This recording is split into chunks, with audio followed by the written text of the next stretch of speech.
तो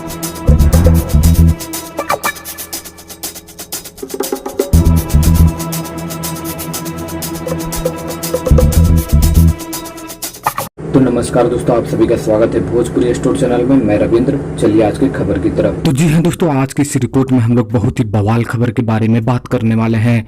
जी हाँ दोस्तों, आप लोगों को बता दूं कि भोजपुरी के दबंग स्टार खेसारी लाल यादव का हिंदी गाने तो आप लोगों ने लगभग 2-3 गाने सुन ही चुके होंगे, लेकिन उसमें से भी एक बहुत ही बवाल गाना जो आप लोगों के लिए बाहर निकल कर आ रहा है।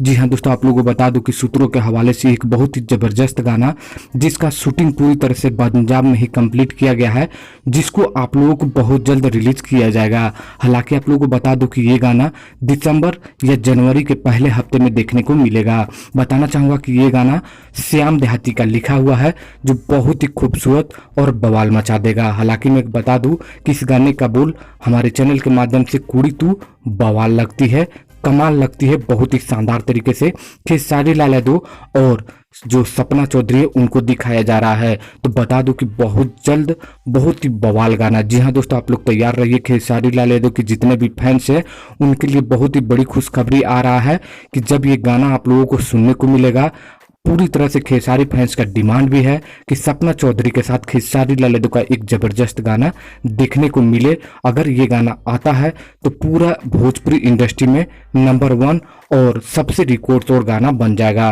तो आप लोग तैयार रहिए। सूत्रों के हवाले से बता दूं कि बहुत ही जबरदस्त गाना, जी हाँ दोस्तों, बहुत ही जबरदस्त गाना खेसारी लाल यादव का बनकर तैयार है। Speed record Bhojpuri YouTube channel के माध्यम से आएगा और श्याम देहाती का गाना लिखा हुआ है। तो समझ सकते हैं कि बहुत ही बवाल गाना आप लोगों की एक बार फिर से हिंदी गाना सुनने को मिलेगा। तो बहुत ही खूबसूरत। बस आप लोग बने रहिए। आप लोग कमेंट करके बताइएगा कि ये गाना जब आएगा तो आप लोग कितना मिलियन तक ले जाएंगे, ये कमेंट करना नहीं भूलिए। तो चलिए आज के लिए बस इतना ही था। खेसारी फैंस लाइक करिए, शेयर करिए और चैनल को सब्सक्राइब कर लीजिए। मिलते हैं अगले वीडियो में ऐसी कोई नई जानकारी के साथ। तब तक के लिए बने रहिए, देखते रहिएगा भोजपुरी स्टोर चैनल। धन्यवाद दोस्तों।